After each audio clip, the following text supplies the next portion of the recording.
Good morning, all of you. So let's start with our daily analysis of the Hindu newspaper dated 4th of May. So on the first page, there are 2 to 3 news which we are going to discuss. So the first important news is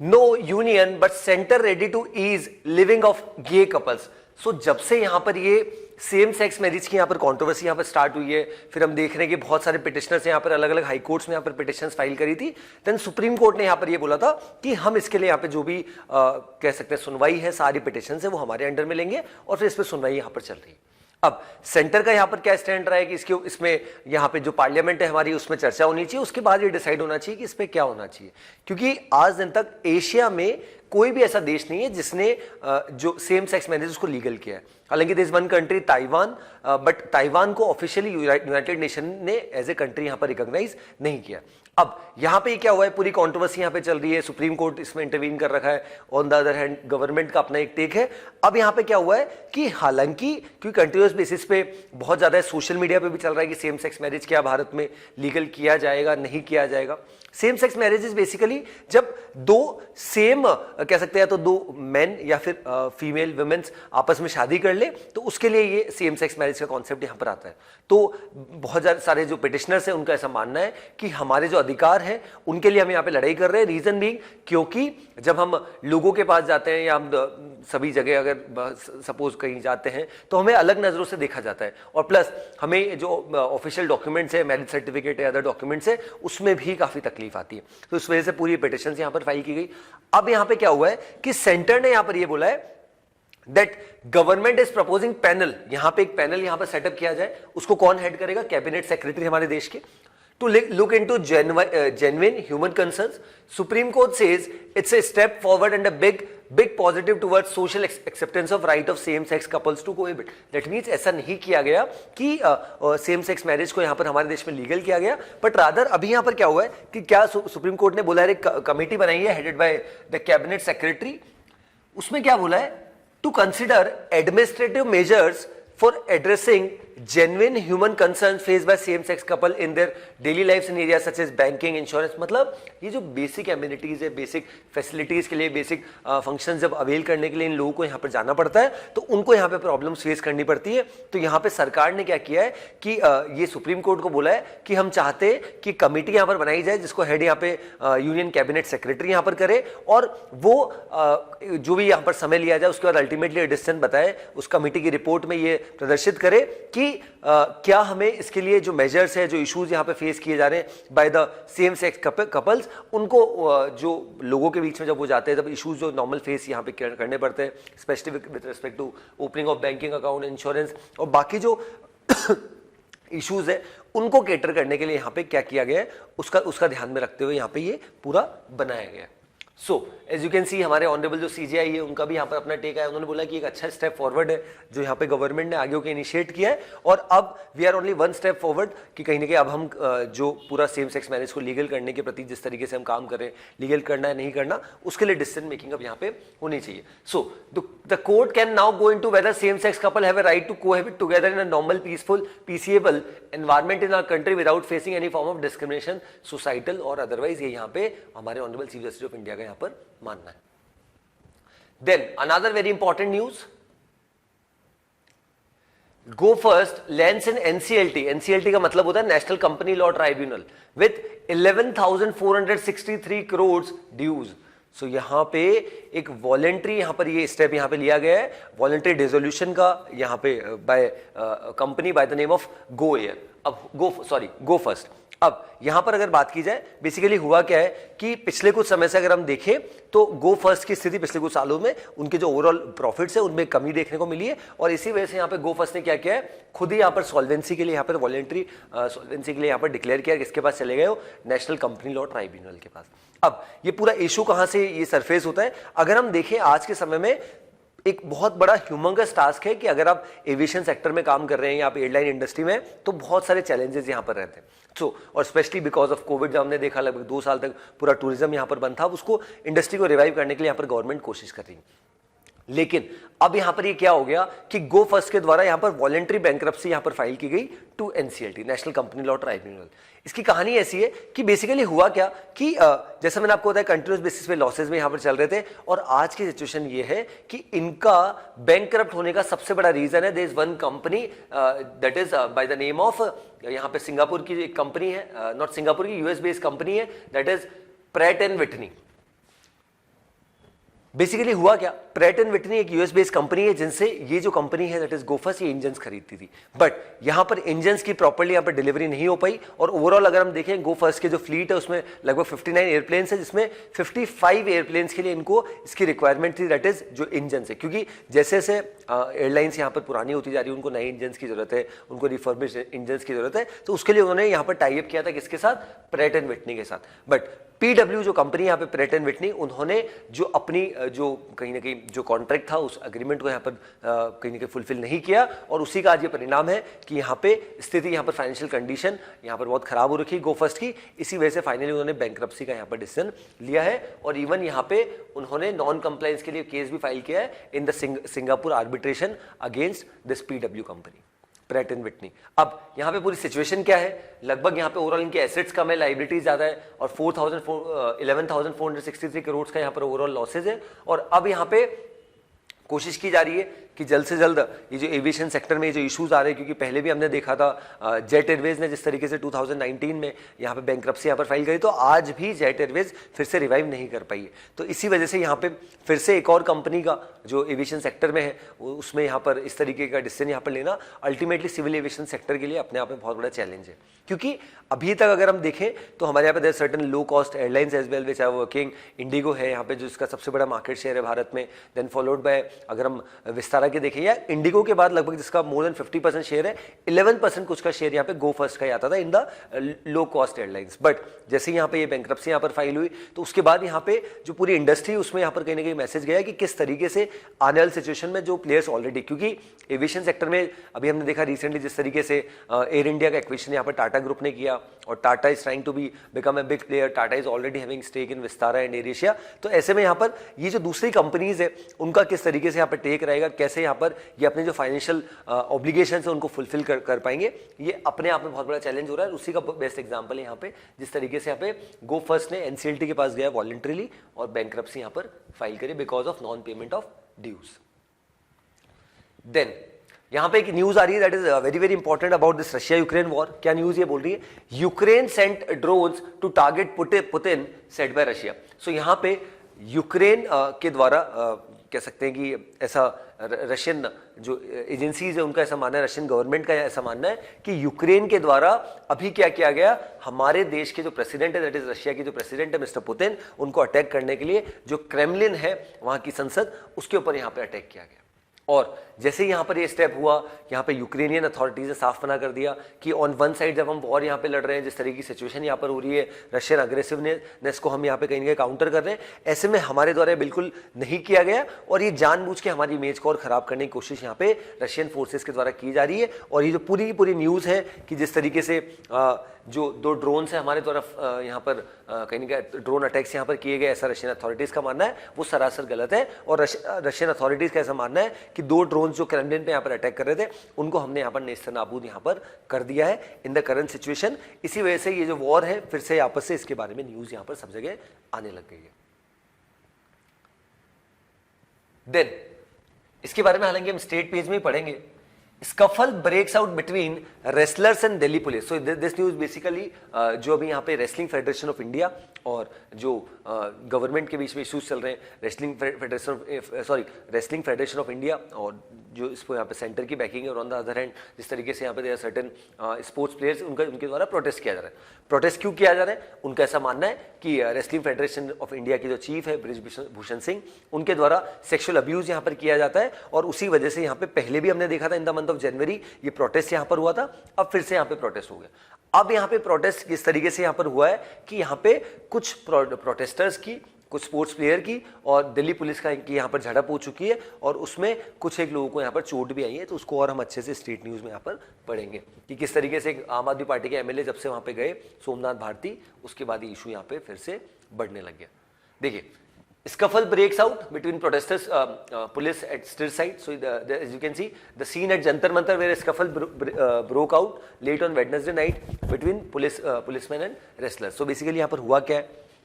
और situation क्या है, situation को control करने के लिए यहाँ पे already जो पहले कमेटी का यहाँ पर गठन किया गया था बाय MC मैरी कॉम जी, और उसकी रिपोर्ट भी यहाँ पर आ गई, बट उस रिपोर्ट को सार्वजनिक नहीं किया गया। इसी वजह से जो यहाँ पे स्पोर्ट्स प्लेयर्स हैं उन्होंने फिर से यहाँ पे प्रोटेस्ट करना स्टार्ट किया, और हम पिछले कुछ समय से कंटिन्यूस बेसिस पे ऐसे फोटोज़ भी देख रहे हैं कि किस तरीके से जो हमारे स्पोर्ट्स प्लेयर्स हैं वो जंतर मंतर प्रदर्शन कर रहे हैं, किस तरीके से वो वहाँ पर रह रहे हैं, रात को वहीं पर सो रहे हैं। तो अपने आप में वो एक चिंता का विषय है, बट यहाँ पे गवर्नमेंट का ऐसा मानना है और बृजभूषण सिंह के खिलाफ भी यहाँ पर एक्शन लिया जा रहा है कि, और वो अपनी बात बहुत क्लियरली यहाँ पर बता रहे हैं कि मेरा इसमें कोई इन्वॉल्वमेंट नहीं है और जानबूझ के किया जा रहा है बाय दीज स्पोर्ट्स प्लेयर्स। और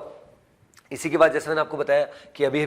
जिस तरीके से जो सोमनाथ भारती आम आदमी पार्टी के जो MLA है वो जिस तरीके से यहाँ पर जाते हैं और उसके बाद प्रोटेस्ट साइट पे, उसके बाद ये इशू और बढ़ जाता है, और उसके बाद अल्टीमेटली क्या होता है कि ये जो पूरा इशू होता है कि दिल्ली पुलिस और ऑन द अदर हैंड जो प्रोटेस्टर्स हैं उनके बीच में एक झड़प हो जाती है, और उसमें कुछ लोगों को यहाँ पे चोट भी आती है, कुछ स्पोर्ट्स प्लेयर्स को।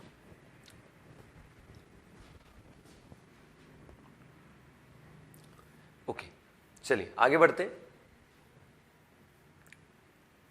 Then we'll move directly to the editorial part. Today we'll be discussing 3 editorials. So first of all, first editorial की बात करता हूँ, The Karnataka election, the ideological contestations. So यहाँ पे जो करंट सिचुएशन में अभी कर्नाटका में इलेक्शंस होने, कर्नाटका साउदर्न पार्ट का हमारा स्टेट है, और जिस तरीके से कर्नाटका की पॉलिटिक्स हमेशा से रही है, हमेशा से करप्शन एक बहुत बड़ा मुद्दा रहा है, और जिस तरीके से पिछले लगभग 2 डिकेड्स की अगर बात करूं, 20 साल की बात करूं, तो किस तरीके से बीजेपी के लिए बीजेपी का सबसे बड़ा वोट बैंक कहीं ना कहीं जो हमारा हिंदी हार्टलैंड है वो यहाँ पर कहीं ना कहीं रहता है, लेकिन साउथ में सबसे बड़ी सक्सेस बीजेपी को कर्नाटका में मिली। सो अभी कर्नाटका में यहाँ पर इलेक्शंस है, 10 मई को यहाँ पर चुनाव होना है, और उसके 3 दिन बाद 13 मई को यहाँ पर रिजल्ट आना है। सो ऑथर ने यहाँ पर क्या बात करी कि 10 मई को यहाँ पर इलेक्शन होना है, और यहाँ पर बीजेपी ये चाहेगी कि जो एकमात्र स्टेट साउदर्न रीजन में जो बीजेपी के पास है उसको रिटेन किया जाए और एक अच्छी कन्विंसिंग विन यहाँ पर हो, और जो बाकी पार्टीज़ है वो यहाँ पर कहने की कोशिश कर रही है। JDS की यहाँ पर बात की गई, HD देवेगौड़ा जी की पार्टी जो फॉर्मर प्राइम मिनिस्टर भी थे हमारे देश के, उनके द्वारा कोशिश की जा रही है कि हम कहीं ना कहीं अपनी जो कम्युनिटी उसका ध्यान रखें और जिस तरीके से हम सरकार में आए JDS। और यहाँ पे कांग्रेस पार्टी भी पूरी कोशिश यहाँ पे कर रही है। राहुल गांधी जी की जिस तरीके से भारत जोड़ो यात्रा जो कन्याकुमारी से लेके कश्मीर तक गई थी, तो उसको भी यहाँ पे कर्नाटका में बहुत अच्छा सपोर्ट यहाँ पर मिला था, और हमने देखा पिछले कुछ समय में किस तरीके से मल्लिकार्जुन खड़गे जो कांग्रेस प्रेसिडेंट है, उसी के साथ साथ जो फॉर्मर कांग्रेस प्रेसिडेंट है राहुल गांधी जी, वो जिस तरीके से यहाँ पे रिलीज कर रहे हैं, तो उनका भी काफी प्रभाव यहाँ पर कर्नाटका में है। अब करंट सिचुएशन जैसे मैंने JDS का बताया यहाँ पर HD देवेगौड़ा। अब आइडियोलॉजिकल ओवरड्राइव की अगर बात करें तो बीजेपी ने यहाँ पर कहीं ना कहीं कोशिश हिंदुत्व की यहाँ पर की है। रिसेंटली जिस तरीके से हमने देखा कि जो 2% आरक्षण मुस्लिम कम्युनिटी को था उसको वो भी यहाँ पर चेंज करके उसको बाइफरकेट कर दिया गया, हालांकि उसका काफी प्रोटेस्ट भी हुआ, बट यहाँ पे बीजेपी अपना जो कोर आइडियोलॉजी उसको कहीं ना कहीं कुछ जगहों पर इन द कर्नाटका उसको यहाँ पर कहीं ना कहीं लोगों तक पहुंचाने में यहाँ पर कामयाब भी रही, और कुछ जगह यहाँ पर वो सफल नहीं भी हो गई। जिस तरीके से हमने टीपू सुल्तान वाली कंट्रोवर्सी देखी, देन हिजाब रो देखा, तो कर्नाटका पिछले कुछ साल 1.5 साल में बहुत ज़्यादा कंट्रोवर्सी में भी रहा है। और इसी के साथ साथ यहाँ पे जो वहाँ की लोकल कम्युनिटीज़ है जिनका अपने आप में बहुत बड़ा यहाँ पर रोल रहता है, लिंगायत और वोकलिंगास, जो कहीं ना कहीं सरकार बनाने और नहीं बनने में बहुत बड़ा यहाँ पर रोल प्ले करते हैं because of the number of population that they are having. तो उसी वजह से उनका बहुत ज़्यादा स्टेक रहता है काफ़ी सारी स्टेट लेजिस्लेटिव सीट्स पे, तो उसको भी यहाँ पे ऑर्डर ने साइड किया। और यहाँ पे कहीं ना कहीं 1970s 80s में जिस तरीके से यहाँ पे इन कम्युनिटीज़ का रोल रहा, किस तरीके से इनके द्वारा सरकार बनाई गई, उसको भी यहाँ पे हाईलाइट किया। और इसी वजह से जो पहले यहाँ पे चीफ मिनिस्टर थे यहाँ पे दैट इज़ यहाँ के कर्नाटका के, और अभी के जो CM है chief minister that is Shri Basavaraj Bommai ji, वो भी कहीं ना कहीं इसी कम्युनिटी से, लिंगायत कम्युनिटी से आते हैं, क्योंकि वो लगभग 27-28% यहाँ पे पॉपुलेशन कर्नाटका में लिंगायत कम्युनिटी की है। अब यहाँ पे क्या कोशिश की जा रही, the certain leaders were shifted. एक जगदीश शेट्टर करके है, काफ़ी फेमस पर्सनालिटी बीजेपी के लीडर, वो अभी भी जिस तरीके से उन्होंने कांग्रेस में शिफ्ट किया, और यही सिचुएशन अगर हम देखें ये कुछ मध्य प्रदेश में हमें देखने को मिल रही है, क्योंकि इस साल इलेक्शन है। तो ऐसे में यहाँ पर पूरी सारी चीज़ें यहाँ पर बताई गई, और किस तरीके से यहाँ पर सब पॉलिटिकल पार्टीज एक दूसरे को टारगेट यहाँ पर कर रही है, और अल्टीमेटली सबका यहाँ पर पर्पज़ ये है कि हम एक क्लियर कट मेजोरिटी के साथ यहाँ पे सरकार बना लें कर्नाटका में। और लास्ट में यहाँ पे moving in another direction election का मतलब है किस तरीके से यहाँ पर आरोप प्रत्यारोप चल रहे हैं और किस तरीके से एलिगेशन यहाँ पर लगाए जा रहे हैं। अभी रिसेंटली मल्लिकार्जुन खड़गे जी द्वारा, कांग्रेस प्रेसिडेंट के द्वारा जिस तरीके के स्टेटमेंट दिए गए थे, फिर honourable prime minister Narendra Modi ji ने भी उनका डायरेक्टली यहाँ पर टारगेट किया, तो वैसी कुछ सिचुएशन यहाँ पे चल रही है। अब यहाँ पे फोकस क्या है, क्योंकि कांग्रेस पार्टी ने क्या किया, अपना मैनिफेस्टो भी यहाँ पर जारी कर दिया। मैनिफेस्टो में बड़े बड़े वादे यहाँ पर किए और ओल्ड पेंशन स्कीम की यहाँ पर बात करी। उसी के साथ साथ किस तरीके से जो हमेशा से हम देखते हैं पॉलिटिकल पार्टीज के जब चुनाव में आते हैं तो बड़े बड़े मुद्दों को यहाँ पर लेके आते हैं, तो उन सब मुद्दों की बात करी। और इवन उनसे जब पूछा गया कि कांग्रेस पार्टी का क्या टेक है in the India today conclave, तो उसमें भी उन्होंने यहाँ पर क्लियर रखा कि जो हमारे कॉन्स्टिट्यूशन की जो बेसिक फीचर्स है वैसा ही कुछ यहाँ पे, जिस तरीके से हमारा सेक्युलरिज्म, सोशलिज्म, नेशनलिज्म की बात यहाँ पे करते हैं, वैसा ही कुछ हमारा कांग्रेस पार्टी का भी यहाँ पर टेक रहता है, ऐसा मल्लिकार्जुन खड़गे जी द्वारा यहाँ पर बताया गया। देन अब यहाँ पे अगर बीजेपी की बात करें तो बीजेपी भी चाहती है कि साउदर्न स्टेट में जिस तरीके से तमिलनाडु, केरला, उड़ीसा, अगर यहाँ बात करें तो बीजेपी का कोई इतना स्ट्रॉन्ग होल्ड यहाँ पर नहीं है। तो बीजेपी यहाँ पर जो अपना ऑलरेडी रिटेन स्टेट है काफ़ी समय से कर्नाटका, उसको फिर से यहाँ पे फिर से 5 साल के लिए सरकार में आना चाहेगी। और इसी के लिए यहाँ पे ऑनरेबल प्राइम मिनिस्टर और अदर लीडर्स जैसे जेपी नड्डा हो गए, बीजेपी के national president, then union home minister Amit Shah ji, इन सब लीडर्स की, बड़े बड़े लीडर्स की, योगी आदित्यनाथ जी, इन सब की यहाँ पर बहुत ज़्यादा मीटिंग्स कराई जा रही, रैलीज कराई जा रही, ताकि और ज़्यादा पब्लिक सपोर्ट यहाँ पर बीजेपी को मिले और बीजेपी फिर से यहाँ पे सरकार बना सके। देन नेक्स्ट सेकेंड एडिटोरियल पढ़ते हैं, valour and prestige the world of special operation. So यहाँ पे ऑथर ने बात की कि किस तरीके से यहाँ पर हमारे देश में ऑपरेशन कावेरी चलाया गया अभी रिसेंटली, और किस तरीके से जो सूडान में भारतीय फंसे उनको लाया जा रहा है। ऐसे में एक यहाँ पे रिसेंटली यहाँ पर 27 और 28 ऑफ अप्रैल को यहाँ पर क्या किया गया कि 121 इंडियंस को वादी सियडना, जो north of Khartoum which is the capital city of Sudan, वहां से यहाँ पर निकाला गया। और किस तरीके से हमारा इंडियन एयरफोर्स का C-130J सुपर हरक्यूलस इसने यहाँ पर बहुत शानदार काम किया। तो उसी को यहाँ पे हाईलाइट किया गया कि जिस तरीके से पिछले कुछ समय में इंडियन एयरफोर्स ने, इंडियन गवर्नमेंट ने एक्विजिशंस किए विथ रिस्पेक्ट टू आवर जो हमारी फ्लीट्स है, जो हमारे ओवरऑल एयरक्राफ्ट कैरियर्स है, वो अपने आप में कमेंडेबल है। ये अगर हम पहले की सिचुएशन देखें कि किस तरीके से यहाँ पर कंधार में जो इंसिडेंट हुआ था, जब हमारा जो एक प्लेन है जिसको यहाँ पर अफगानिस्तान में, which is in Afghanistan Kandahar city, तो वहाँ पे जिस तरीके से हमारे प्लेन को हाईजैक यहाँ पर कर लिया गया था, तो उस समय भी यहाँ पे हमारे लिए बहुत बड़ा चैलेंज यहाँ पर रहा था। और उस समय बहुत फेमस इंसिडेंट है IC-814, और इसमें साइड किया गया इजराइल का भी एक प्लेन जिस तरीके से यहाँ पर कुछ का युगांडा में यहाँ पर कहीं ना कहीं हाईजैक कर लिया गया था, एयर फ्रांस का जेट। उसको किस तरीके से इजरायली अथॉरिटीज़ ने, जो इजरायली पुलिस पर्सनल्स है, इजरायली एयरफोर्स है, उन्होंने किस तरीके से, जो आर्म फोर्सेज है, उन्होंने किस तरीके से यहाँ पे पूरा ऑपरेशन यहाँ पर चलाया था और अपने जो लोगों को वहाँ से निकाला था बाहर। देन अफगानिस्तान के रेस्क्यू मिशन की यहाँ पर बात करी, किस तरीके से पूरा मिशन यहाँ पर चलाया गया। और पिछले कुछ समय से हमारी ये जो कह सकते हैं कि कैपेबिलिटीज जो बढ़ी है, उससे हमारे जो रेस्क्यू ऑपरेशन है, अगर आप ऑपरेशन देवी शक्ति की बात करें जो हमने अफगानिस्तान में चलाया था, आप रशिया यूक्रेन वॉर के समय हमने ऑपरेशन गंगा चलाया था, तो ये सब अभी रिसेंट टर्की और सीरिया के समय हमने ऑपरेशन 2 चलाया था। तो इन सब के लिए हमें अच्छे जहाज यहाँ पर चाहिए। तो ऐसे में C-130J जो अभी यहाँ पर हमने देखा, देन हमारे यहाँ पे C-17 ग्लोब मास्टर जो है, जो अपने आप में बहुत बड़ा विमान है इंडियन एयरफोर्स का, वो भी यहाँ पर बहुत हेल्पफुल होता है जब बहुत सारे लोगों को एक साथ हमारे देश में लाना है। तो प्रोक्योरमेंट अपने आप में बहुत बड़े रहे। और यहाँ पे कुछ मिशंस की भी बात की गई by the in this particular editorial. और उसी के साथ साथ अभी रिसेंटली हमने देखा कि जिस तरीके से 15 अगस्त 2021 को जिस तरीके से तालिबान फिर से यहाँ पर सेकेंड टाइम रूलिंग में आ जाता है यहाँ पर अफगानिस्तान में, तो तब भी जिस तरीके से हमने जो हमारे भारतीय फंसे थे वहाँ पे हमने ऑपरेशन देवी शक्ति चला के जल्द से जल्द जो हमारे लोग वहाँ फंसे थे उनको फिर से भारत देश लाया गया। तो उसको यहाँ पर बताया गया। तो स्पेशल ऑपरेशंस की यहाँ पर बात की। स्पेशल ऑपरेशंस में जो लोग वहाँ पर रहते हैं, जो हमारे फोर्स वहाँ पे रहते हैं, उनका जिस तरीके से यहाँ पर काम रहता है, जिस तरीके से वो ऑपरेशन चलाते हैं, उनको हाईलाइट करने के लिए उनका क्या रोल रहता है, उसको भी यहाँ पे ऑथर ने हाईलाइट किया कि उनका रोल अपने आप में इमेंस है। हालांकि वो इतना लाइमलाइट में नहीं आ पाते, बट एक्चुअल में उनके द्वारा जिस तरीके से ऑपरेशन चलाए जाते हैं और पिछले कुछ समय में जिस तरीके के इंसिडेंट्स हुए, वो अपने आप में बहुत बड़े कमेंडेबल यहाँ पर रहे। किस तरीके से हमारी जो आर्म फोर्सेज है, उन्होंने जो भारतीय यहाँ पर फंसे थे अलग अलग जगह, उनको फिर से भारत देश यहाँ पे लाया गया।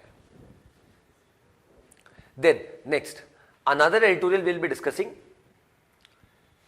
Europe uses India, China to get Russian oil despite sanctions. India's crude imports from Russia post-war, post-war की बात हो रही है, मतलब रशिया यूक्रेन वॉर, मतलब 24 फरवरी 2022 के बाद by 1350%. Yes, became largest fuel exporter to Europe. So यहाँ पे बेसिकली हुआ क्या है कि ऑन वन साइड यहाँ पे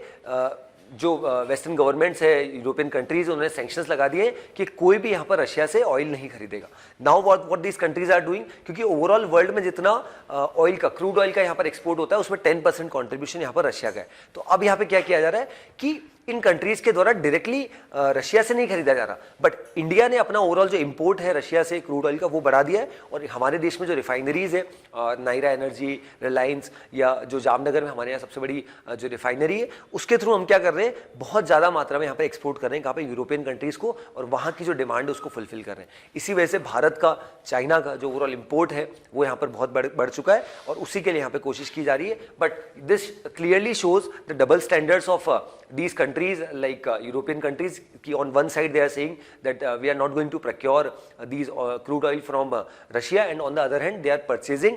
the crude oil or the petroleum products from India. तो वो इंडिया से खरीद रहे हैं, बट क्या उन्हें नहीं पता कि इंडिया भी क्रूड ऑयल कहाँ से खरीदा है? They are procuring it from Russia only. So this was about this. यहाँ पे थोड़ा सा डेटा यहाँ पर शेयर किया गया था अलग अलग चार्ट्स के through.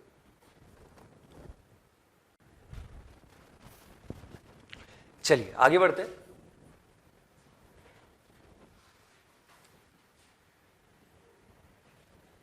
Okay. India slips in press freedom index, ranks 161 out of 180 nations. So अभी यहाँ पर रिपोर्टर्स विदाउट बॉर्डर्स, ये जो इंटरनेशनल वॉचडॉग है, इन्होंने यहाँ पर एक रिपोर्ट निकाली है, और ये रिपोर्ट है that this is basically about press freedom index, कि आपके यहाँ पे जो प्रेस है, मीडिया है, वो कितना यहाँ पर फ्री है और अच्छे से काम कर पा रहा है. सो यहाँ पे इस बार भारत की जो रैंक इन्होंने यहाँ पर दी है, that is out of 180 Nations 161 rank यहाँ पे भारत को दी है. इसमें जिन देशों ने यहाँ पे टॉप किया उनको भी बताया गया, that is Norway, Ireland, Denmark, इन देशों ने यहाँ पे टॉप किया है, और वियतनाम, चाइना, नॉर्थ कोरिया की सिचुएशन नीचे से यहाँ पे इन देशों ने यहाँ पे टॉप किया है. और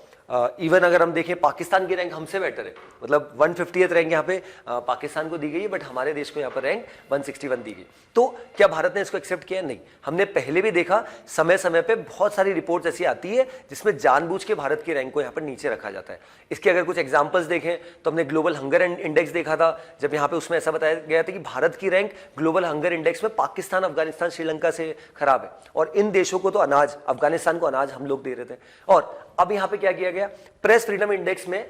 ऐसा बताया गया कि पाकिस्तान की रैंक, मतलब पाकिस्तान में ज्यादा फ्रीडम है इन टर्म्स ऑफ प्रेस हमारे देश से. तो all these things are being done, ये जानबूझ के किया जाता है ताकि इंडिया की इमेज को डिस्टॉर्ट किया जा सके, और इसी वजह से इंडियन गवर्नमेंट, इंडियन अथॉरिटीज समय समय पे इस चीज को यहाँ पे क्रिटिसाइज करती है कि ये जो रिपोर्ट्स है ये जानबूझ के, क्योंकि हमने पहले भी देखा था कि ease of doing business report करके एक रिपोर्ट आया करती थी जिसको वर्ल्ड बैंक यहाँ पे रिलीज करता था. तो उस समय वर्ल्ड बैंक की जो चीफ थी क्रिस्टलिना जॉर्जीवा, जो अभी IMF की चीफ है, उनके ऊपर एलिगेशंस लगे थे कि उन्होंने जानबूझ के भारत की या कह सकते हैं कि कुछ देशों की, that is China, Saudi Arabia, इन देशों की रैंकिंग को यहाँ पर बेटर किया था. तो अल्टीमेटली अगर इन देशों की रैंकिंग अगर ईज ऑफ डूइंग बिजनेस में बेटर होगी, तो मतलब कोई फॉरेन इन्वेस्टर अगर किसी देश में इन्वेस्ट करना चाहता है तो वो इन सब रिपोर्ट्स को यहाँ पर देखता है. तो उसके बाद वो रिपोर्ट यहाँ पर बंद हो गई, और अभी भी ईज ऑफ डूइंग बिजनेस की रिपोर्ट यहाँ पर रिलीज नहीं की जाती बाय द वर्ल्ड बैंक. तो फिर से एक और रिपोर्ट यहाँ पर आई है, और जिसमें इंडिया की इमेज यहाँ पर कहीं ना कहीं खराब करने के लिए यहाँ पर ओवरऑल 180 कंट्रीज में 161 रैंक यहाँ पर दी गई है.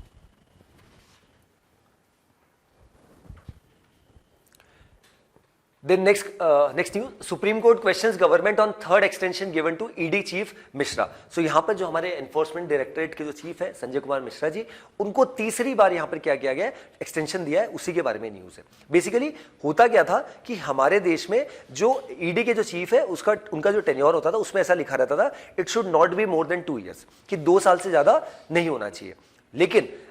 हुआ क्या था, कोविड के समय जो संजय कुमार मिश्रा जी है उनका टेन्योर, उसमें लिखा था नॉट लेस देन 2 years. तो उसके बाद क्या हुआ, जो 2 साल का टेन्योर था उनका कोविड में खत्म हो गया, लेकिन कोविड में सिचुएशन थी, उनका टेन्योर 1 साल के लिए एक्सटेंड किया गया. फिर सरकार ने क्या कोशिश करी, यूनियन गवर्नमेंट ने एक ऑर्डिनेंस लाके कि हम इनका टेन्योर और बढ़ाना चाह रहे हैं. तो ये पूरा मुद्दा यहाँ पर सुप्रीम कोर्ट में गया. फिर सुप्रीम कोर्ट ने क्लियर कर दिया कि इसमें लिखा है कि नॉट लेस देन 2 years, मतलब 2 साल से कम नहीं होना चाहिए, ज्यादा हो सकता है. तो अब यहां पे क्या हुआ है, ओवरऑल बाद में सुप्रीम कोर्ट ने इंटरवीन किया, बाद में एक ऑर्डिनेंस लाया गया. अब यहां पे ईडी के जो चीफ है हमारे देश में अगर कोई भी रहेंगे, अभी करंटली संजय कुमार मिश्रा जी है, तो उनका जो टेन्योर है वो 5 साल के लिए रहेगा. और 5 साल क्लियर कट नहीं रहता, इनिशियली 2 साल का टेन्योर रहता है. अगर सरकार सेटिस्फाइड रहती है आपके काम से तो 2 साल के बाद आपको 1 साल का एक्सटेंशन मिलता है. 3 साल, उसके बाद भी अगर सरकार सेटिस्फाइड है तो उसके बाद 1 साल का, ऐसे करते करते पूरा टेन्योर रहता है। ओवरऑल टेन्योर 5 साल का रहता है और हर 2 साल के बाद उसको वापस रिव्यू किया जाता है। तो अब यहाँ पे क्या हुआ है,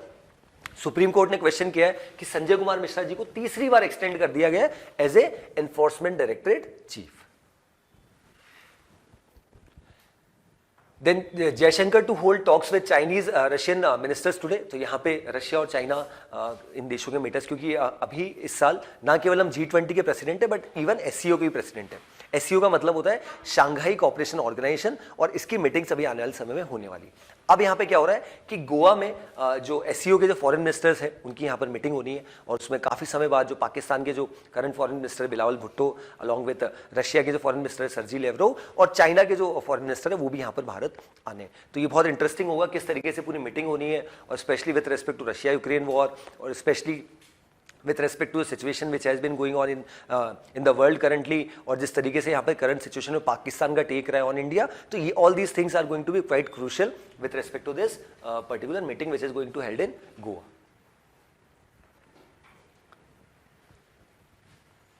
चलिए next will move to the world section. Last 2 news. First news, Ebrahim Raisi praises Syria's victory in civil war despite sanction. So यहाँ पे जो ईरान के जो प्रेसिडेंट हैं वो उन्होंने यहाँ पर सीरिया में विजिट करी, डेमेस्कस जो वहाँ की कैपिटल है, और दोनों देशों के लीडर्स के बीच में यहाँ पर बातचीत हुई कि सीरिया में जिस तरीके के इश्यूज रहे, सिविल वॉर की सिचुएशन रही, उन सब चीज़ों के बावजूद आज सीरियन गवर्नमेंट बहुत अच्छे से काम कर रही है, और जिन लोगों ने यहाँ पर सीरिया का माहौल यहाँ पर खराब करने की कोशिश की थी उन सबको यहाँ पर कहीं ना कहीं खत्म कर दिया गया। तो ऐसे में ईरान ने अपनी गवर्नमेंट को भी यहाँ पर कहीं ना कहीं उनकी पीठ थपथपाई है कि किस तरीके से हमने यहाँ पर काम किया, और किस तरीके से हमने इकोनॉमिकली और पॉलिटिकली अलग अलग फ्रंट्स पे किस तरीके से हमने सीरियन गवर्नमेंट की यहाँ पर मदद करी। ऐसा यहाँ पे इब्राहिम राइजी का यहाँ पर मानना है। Then last news, UN denounces Taliban's intimidation attacks on journalists in Afghanistan। सो यहाँ पे वी आर ऑलरेडी अवेयर किस तरीके से यहाँ पर अफगानिस्तान में 15 अगस्त 2021 को